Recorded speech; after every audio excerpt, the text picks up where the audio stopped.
우리 시대소망 제63장입니다. 내 왕이 임하나니.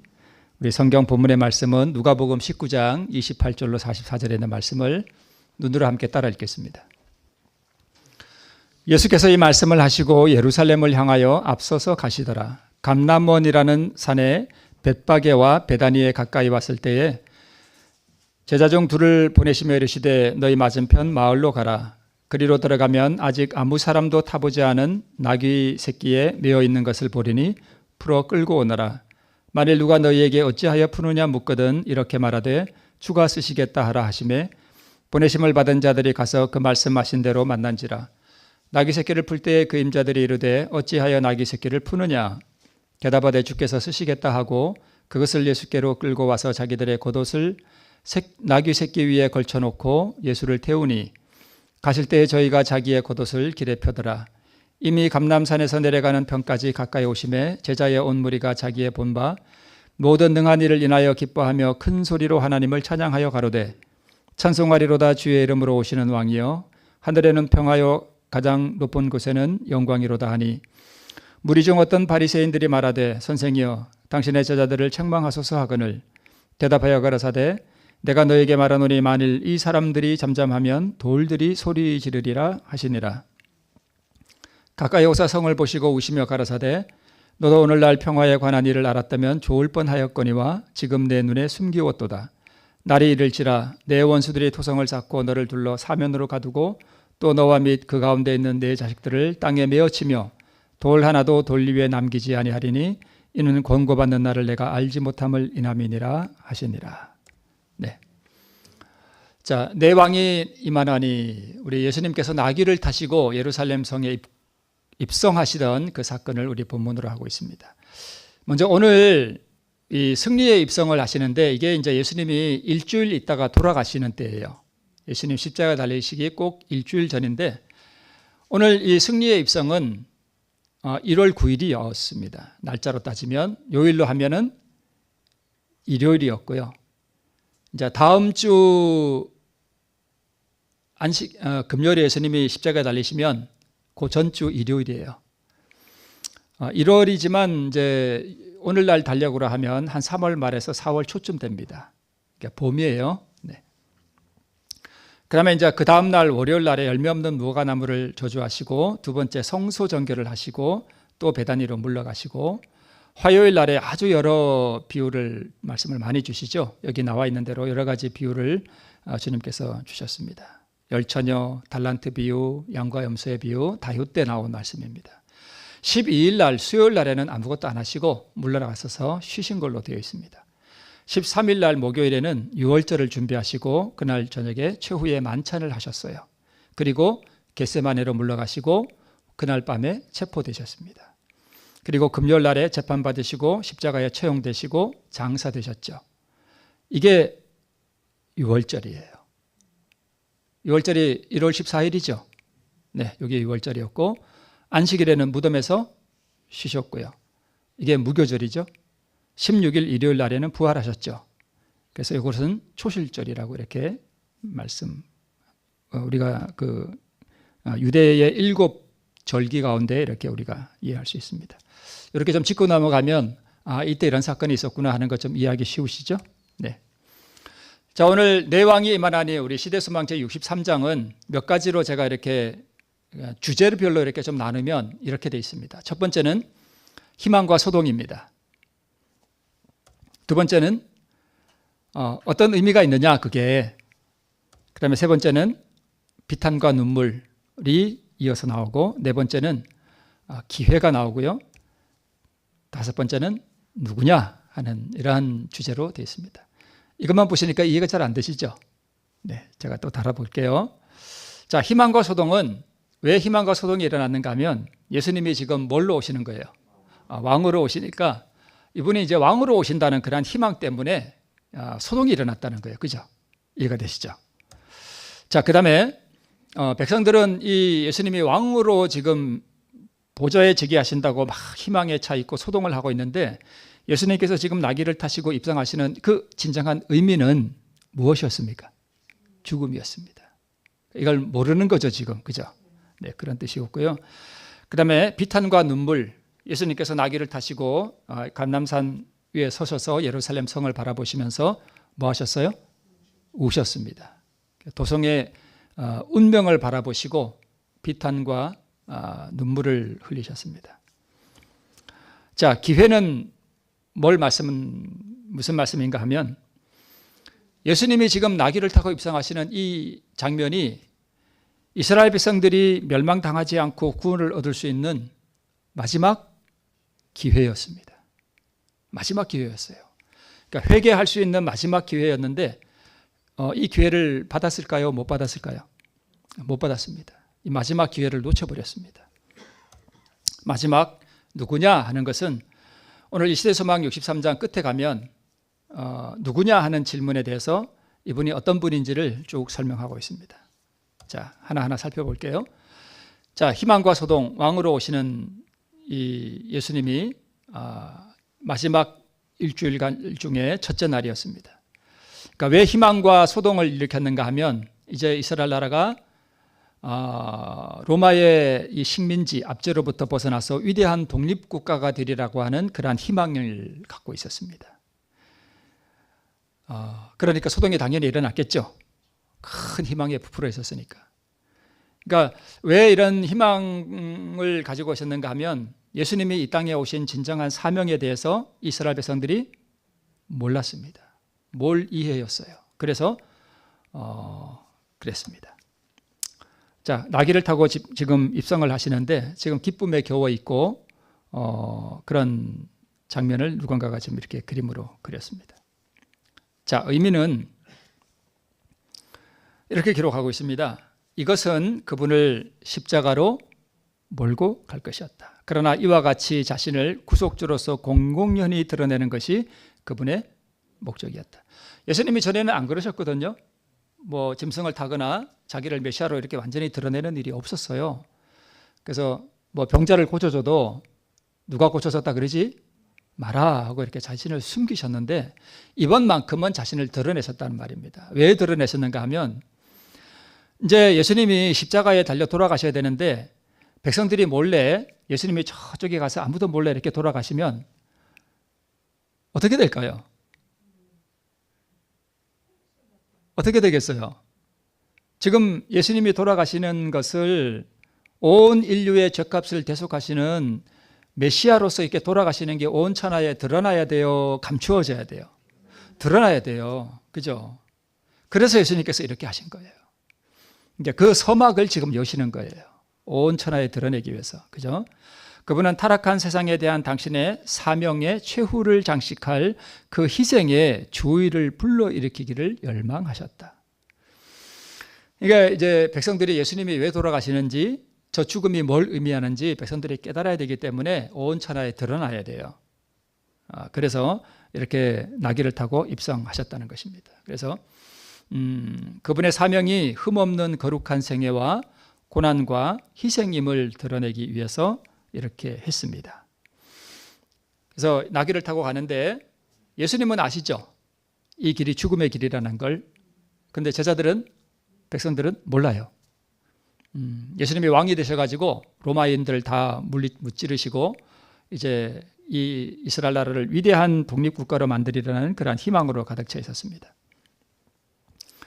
나귀를 타시고 공개적인 입성을 하신 이유는 입성 사건을 통해서 그분의 희생에 세상의 이목을 집중시키기 위해서였고 또 고난과 죽음과 관련하여 이 사건을 회상시키고자 함이었습니다. 그러니까 그날 예수님이 왜 그렇게 나귀를 타고 입성하셨나, 그게 십자가와 무슨 상관이 있나, 이렇게 관련 짓게 하기 위해서 그렇게 하셨다는 거예요.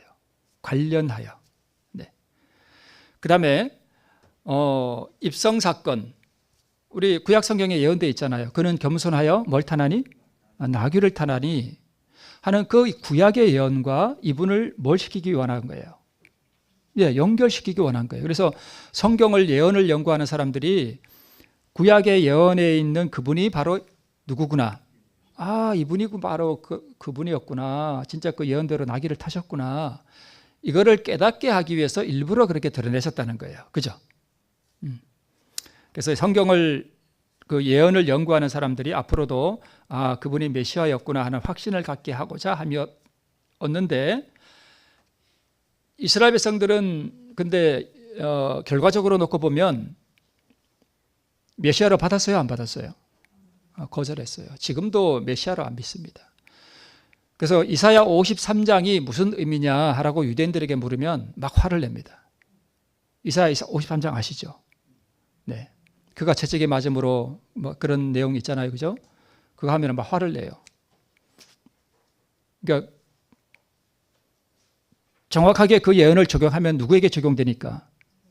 예수님에게 적용되는데 자기들이 그 예수님을 뭐 했으니까? 죽였으니까 막 화를 내고 간혹 이 이사야 53장과 이걸 연결해서 예수님을 메시아로 믿는 유대인들이 간혹 있습니다. 그리고 이분이 그리스도이심을 믿고 회심자들을 얻고자 하기 위해서 그렇게 공개적으로 하셨다는 것입니다. 지금 예루살렘 성을 뭐 가보신 분들은 아시겠지만 뭐 그렇게 화려하거나 그렇지는 않습니다. 성벽도 우중충하고 그래요. 근데 예수님 당시에는 상당히 아름다웠던 것 같아요. 아주 성벽도 순백색으로 되어 있고 그랬습니다. 여기 나와 있는 말씀처럼 아주 영광처럼 하늘에서 빌려온 영광처럼 그렇게 빛나고 있었다 이렇게 말씀하고 있습니다. 근데 예수님께서 이제 동쪽에서 나귀를 타시고 이렇게 천천히 이제 예루살렘이 보이는 그 감람산 언덕에 이렇게 섰습니다. 감람산 언덕에 서면 어떻게 되어 있는가 하면 그 앞에 골짜기가 있어요. 그리고 또 언덕이 이렇게 있고 그 위에 성이 쫙 이렇게 있거든요. 골짜기를 하나 사이에 두고 감람산 위에 서서 이렇게 보면 저 멀리 예루살렘 성이 환하게 다 보입니다. 근데 그 감람산 위에 서면 그 아래로 옆으로는 지금은 다 뭐만 있는가 하면 무덤들이 다 있어요. 얼마나 많은지 몰라요. 무덤들이. 그래서 제자들이 그 예루살렘 성을 이렇게 보이면 예수님도 감탄하실 줄 알았어요. 정말 아름답구나. 훌륭하다. 이렇게 감탄하실 줄 알았는데 예수님의 얼굴을 보니까 어때요? 너무 슬픈 얼굴이에요. 이리저리 몸이 막 흔들려요. 너무 슬퍼서. 이걸 어떻게 표현할까요? 이 세상에 제일 슬픈 일이 자식을 앞세우는 거라 그러죠. 부모님이 돌아가셔도 슬프지만 가장 슬픈 것은 자식을 앞세우는 거예요. 근데 이 예루살렘 성은 예수님 앞에 마치 뭐와 같으냐면 자식과 같잖아요. 그죠? 이 자식이 지금 병들어서 뭐 하려고 그러냐면 죽으려고 그래요. 근데 회개하면 살 수 있는데 뭘 안 하려고 그래요? 회개를 안 해요. 그러니까 그 사랑으로 충만한 예수님의 마음이 너무너무 이 비탄을 우리가 이해하기에는 좀 어려울 것 같아요. 그죠? 그래서 너무 그것이 슬퍼서 몸을 가누지 못하는 거예요. 그래서 이리저리 몸이 막 흔들렸다고 이렇게 표현되어 있습니다. 그리고 예수님의 입술에서 비탄의 울음소리가 이렇게 터져 나온 것으로 그리고 그분의 눈에서는 고뇌의 눈물이 한없이 이렇게 흐른 것으로 묘사되고 있습니다. 제자들이 봤을 때, 그러니까 이제 감람산에 올 때까지는 제자들이 막 환호를 했겠죠. 막 종려나무 가지 흔들고 뭐 환호하고 기쁨에 겨워서 그랬는데 갑자기 분위기가 어떻게 됐을까요? 싸해졌습니다. 요즘 말로 가뿐싸라 그러죠. 갑자기 분위기 싸해진다고 줄여서 가뿐싸 그럽니다. 누가 가뿐싸 그랬어요? 예수님께서 그렇게 만드셨어요. 그분은 너무 슬프기 때문에 뭘 보시는가 하면 예루살렘이 곧 멸망할 것을 그분은 보셨기 때문에 그렇습니다. 자기생적인 그분의 영혼은 자신이 받을 고통에 대한 생각으로 위협받지 않았다. 예수님의 마음을 찢어지게 한 것은 하나님의 아들을 거절하고 그분의 사랑을 조소하고 그분의 능력 있는 이적을 보고서도 확신하기를 거절하고 그분의 생명을 취하려는 예루살렘의 광경이었다. 단순히 자식이 죽으려고 하는 것만이 아니라 이걸 어떻게 표현할까요? 그 자식이 아버지를 뭐 하려고 그래요? 죽이려고 그래요. 이걸 어떻게 뭐 적절하게 표상할 게 없네요. 그죠? 이 기막힌 현실을. 네. 만약 예루살렘이 그리스도를 메시아로 받아들였다면 이루어졌을 예루살렘의 영광이 실제로 그리스도의 눈에 보연 것으로 기록되어 있습니다. 지금 예수님은 그 화려한 예루살렘 성을 보고 있는데 만약 예루살렘이 예수님을 메시아로 거절하지 않고 받아들였더라면 예루살렘이 무너지지 않았겠죠. 그리고 나서 예수님을 메시아로 받아들였으면 복음이 이 예루살렘으로부터 온 세계로 어떻게 됐을까요? 퍼져나갔겠죠.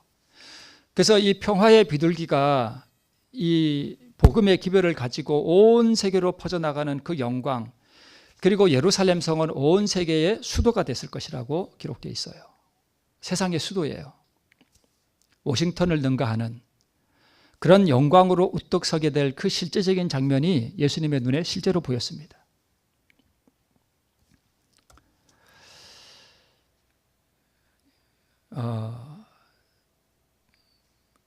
그러면서 예수님께서 하신 말씀이 너도 오늘날 평화에 관한 일을 알았다면 좋을 뻔하였거니와 라고 말씀하시고 잠깐 쉬셨습니다. 그 뒷말을 하시지 않고 잠깐 멈추시고 만일 예루살렘이 하나님께서 주고자 원하셨던 선물인 그의 사랑하는 아들을 받아들였더라면 어떤 형편 가운데 처하게 됐을 것인지를 말씀하지 않으신 채 남겨 놓으셨다. 이렇게 기록되어 있습니다.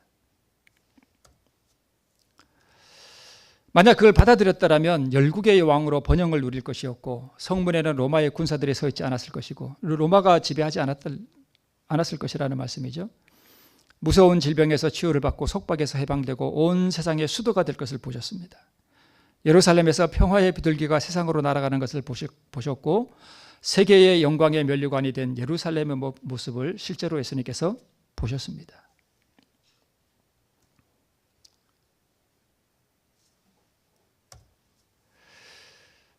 그러나 예루살렘에서 이루어졌어야 했을 빛난 장면이 구주의 시야에서 사라졌습니다.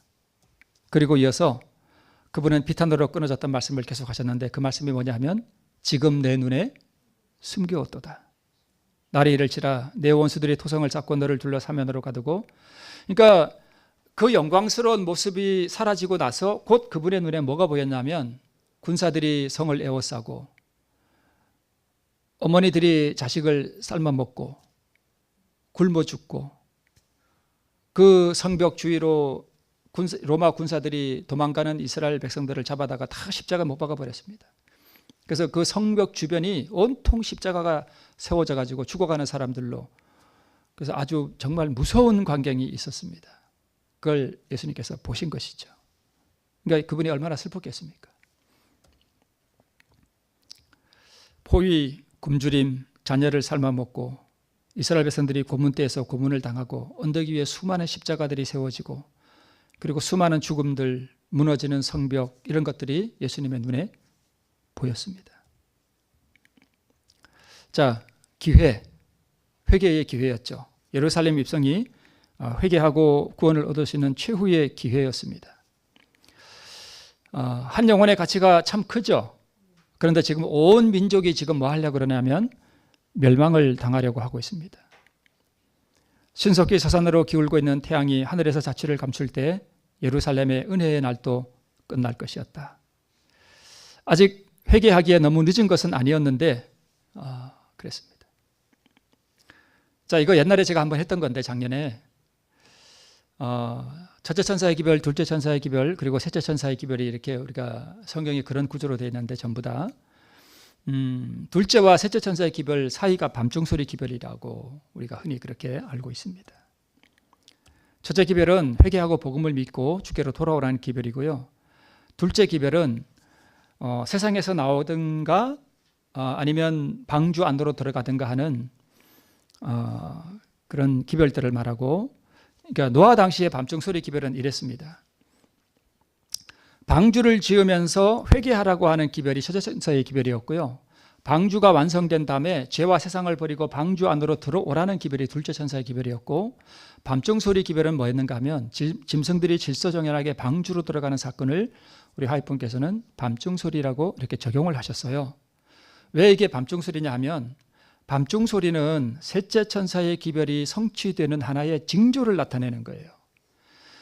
그래서 짐승들이 질서정연하게 방주로 들어가는 일이, 있을 수 없는 일이 일어났을 때 그 사람들이 그걸 보고 멸망이 오는구나, 심판이 임하는구나 하는 것을 깨닫고 방주로 들어가야 됐는데 안 들어가세요. 안 들어갔죠. 네.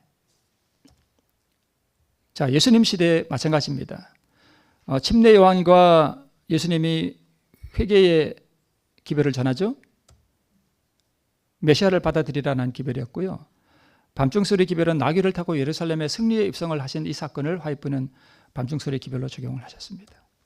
이걸 보면 십자가의 심판이 임했다는 것을 깨달아야 했을 텐데 백성들이 그걸 못했습니다.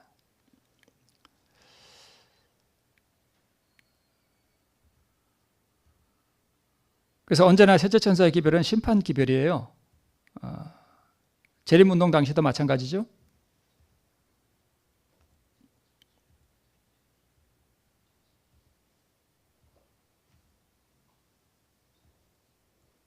자, 노아 시대의 밤중소리는 짐승이 방주로 들어가는 거였는데 그 시대 사람들이 그것이 심판이 일어나는 징조라는 것을 깨닫지 못했습니다.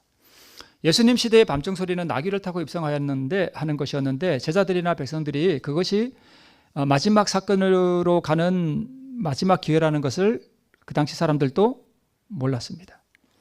재림운동 당시에도 포라실렁이로다 하는 밤중소리 기별을 이 사람들은 뭘로 오해했는가 하면 재림으로 오해했었습니다. 제가 한 번 했던 거니까 여러분 간단하게 이렇게 말씀을 드리고 그냥 넘어갑니다. 자, 그 다음에 누구냐, 예언된 메시아가 누구냐 하는 그러한 말씀을 이제 시대소망에서 마지막으로 기록하고 있는데 누구냐 하는 이 예언에 대해서 말씀에 대해서 아담은 뭐라고 할 것이냐, 그분이 바로 여자의 후손으로 오실 그분이 아니냐라고 대답할 것이라는 말씀이었습니다. 아브라함은 살렘 왕이요 멜기세덱이요 평화의 왕이라고 할 것이었고 이사야는 기묘자 모사 전능하신 하나님 평강의 왕이라 이렇게 할 것이다. 그 다음에 침례 요한은 세상 죄를 지고 가는 하나님의 어린 양이다. 하나님께서는 아버지 하나님께서는요 이는 내 사랑하는 아들이라. 우리는 뭐라고 말하는가 하면 그분이 예수님이요 메시아이요 생명의 왕이요 구세주라고 말할 것이다. 사단은 뭐라고 말하는가 하면 나는 당신이 누구인 줄 아노니 하나님의 거룩한 자라 이렇게 표현한다고 기록하고 있습니다. 이 모든 것들이 다 누구에게 적용되는가 하면 바로 지금 나귀를 타고 입성하시는 예수님에게 적용된다는 것입니다. 그 말씀을 지금 여기서 하고 있습니다. 자, 그러면 이제 마지막으로 마치면서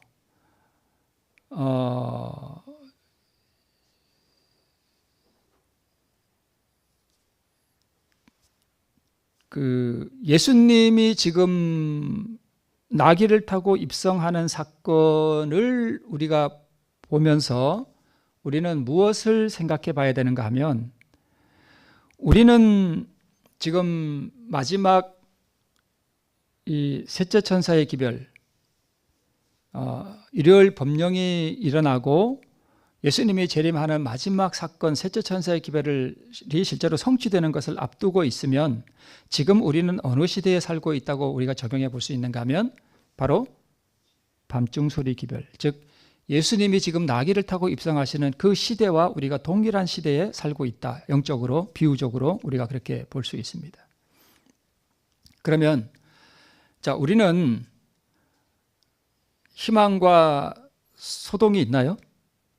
희망이 있나요? 재림에 대한 희망이 있죠. 그런데 소동은 안 하는 것 같아요. 그냥 조용하죠. 뭔가 좀 문제가 있는 것 같습니다. 희망이 있습니까? 네, 재림에 대한 희망이 있습니다. 그러면 우리가 여기서 생각해 봐야 할 것은 그 재림이 나에게 뭘 의미하느냐입니다. 자, 이스라엘 백성들은, 자, 이게 결론이면서 핵심입니다. 이스라엘 백성들은 예수님이 지금 나귀를 타고 입성하는 그 사건의 의미를 알았나요? 몰랐나요? 몰랐습니다. 그러면 우리가 여기서 확실히 지금 한번 생각해 봐야 할 것은 무엇이냐 하면 지금 예수님이 앞으로 이제 곧 재림하시고 지금 나귀를 타고 입성하는 밤중소리 기별의 가운데 살고 있는 우리가 예수님의 재림이 나에게 죽음이냐 생명이냐를 우리가 그 의미를 살펴봐야 된다는 것입니다. 예수님의 재림이 어떤 사람에게는 생명이지만 어떤 사람에게는 뭐가 되는 거예요? 죽음이에요. 그래서 우리가 재림을 고대하고 있지만 그 재림이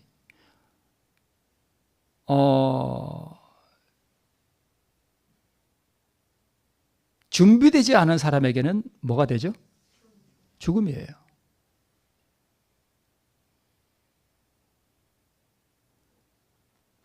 그러면 만약에 내가 영적으로 준비되어 있지 않으면 내가 희망을 가지고 재림을 고대하는 게 마치 뭘 고대하는 것과 같은 거예요.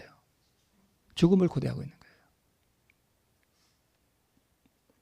이게 나귀를 타고 입성하시는 예수님이 그 걸음이 뭘 의미하는지를 몰랐던 이스라엘 백성들의 역사가 다시 반복될 수 있다는 거예요.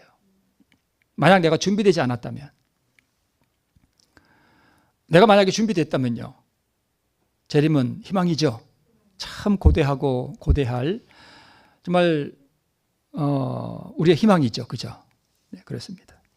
자, 그러면 예수님께서는 지금 감난산 위에서 그 아름다운 예루살렘 성을 보시면서 비탄과 눈물을 흘리셨습니다. 지금 예수님께서 예루살렘 성을 보시고 이렇게 하시지는 않죠.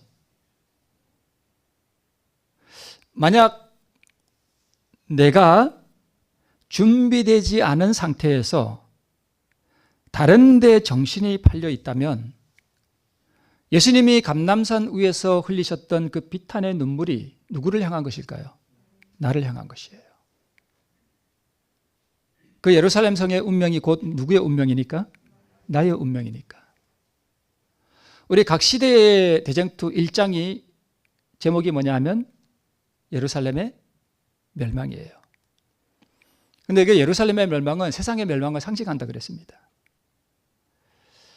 예루살렘 성이 멸망할 때 이르렀던 그 고난과 그 고통과 그 죽음은 물 한 방울밖에 안 된다 그랬습니다. 마지막 시대의 마지막 때의 세상의 멸망에 비하면 그렇게 작다 그랬습니다.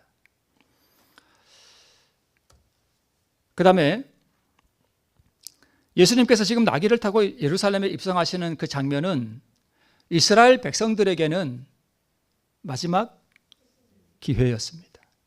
마지막 기회였어요. 그래서 저는 오늘 이 시대소망 63장에 있는 내 왕이 임하나니라고 하는 이 말씀을 읽어보고 결론을 이렇게 맺었습니다. 각 단락별로 주제를 나누고 그것이 그 시대의 어떤 의미였고 그 단락별로 나눈 그 시대의 그 의미들이 오늘날에는 그럼 뭘 의미하느냐, 우리에게는 그렇게 적용해 봤습니다. 여기 있는 그대로입니다. 예수님이 마지막 십자가에 달리는 사건은 셋째 천사의 기별이에요. 일월 법령이 일어나고 사형령이 내리는 심판의 기별이거든요. 그게 일주일밖에 안 남은 상황이었습니다. 아주 긴박한 상황이었어요. 그러면 오늘날 우리가 재림을 고대하면서 그 재림이 나에게 죽음을 가져올 것이냐 아니면 영원한 생명을 가져올 것이냐를 우리는 뭐 해봐야 되는가 하면 깊이 새겨봐야 돼요.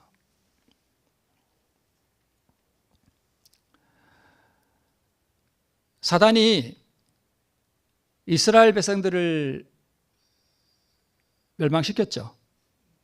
그죠? 사단이 이스라엘 백성들을 멸망시킬 때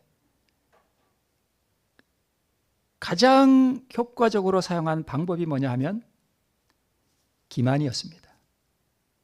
뭐였다고요? 기만, 속이는 거였어요.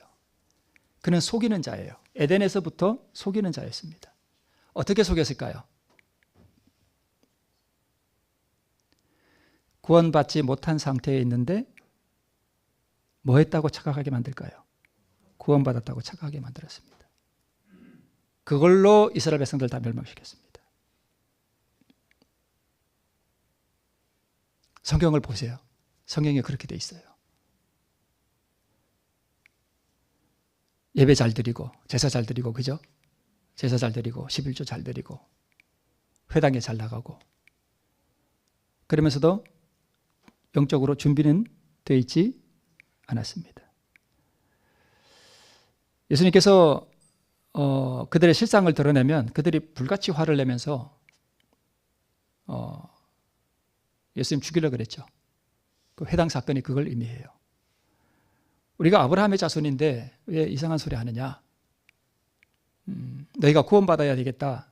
회개하고 구원을 받아라 그랬더니 우리가 구원을 받았고 아브라함의 자손인데 왜 이상한 얘기 하느냐? 그러면서 예수님 죽이려고 그랬습니다. 화가 났던 거죠. 사단이 그걸로 이스라엘 백성들을 멸망시켰습니다. 역사는 반복됩니다. 자, 그러면 누구냐? 이 부분을 우리가 한번 적용해 볼게요.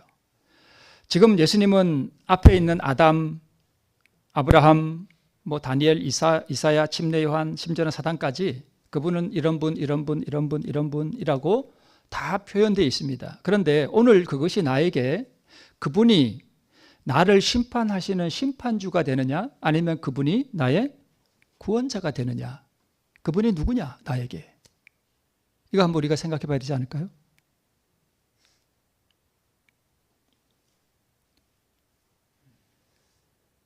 지금은 세상이 정말 이상하게 돌아가는 참 그런 시대에 우리가 살고 있습니다. 그렇죠? 지금이 마지막 은혜의 기회에 우리는 지금 살고 있습니다. 나의 모든 생각과 나의 모든 관심이 어디에 있습니까? 재림하시는 구주를 맞이할 때 그분이 나에게 생명의 왕이 되고 그분이 나를 심판하시는 분이 아니라 그분이 나를 구원하는 구원자가 되도록 하기 위해서 내가 이 마지막 남은 은혜의 기회를 나는 오늘 어떻게 사용하고 있으며, 오늘 하나님께서 나를 바라보실 때 그분이 비탄의 눈물을 흘리며 슬퍼하고 있지는 않는지 모르겠습니다. 우리 모두는 주님께서 구원자가 되기를 바랍니다. 그분이 생명의 왕이 되기를 바랍니다. 그분이 나를 보실 때 비탄의 눈물을 흘리는 그런 분이 아니기를 이 시간 고대합니다. 그래서 우리 주님께서 다시 오실 때에 그분과 함께 영원한 낙원에서 영원한 생명을 누리며 영원토록 그분과 함께 거하는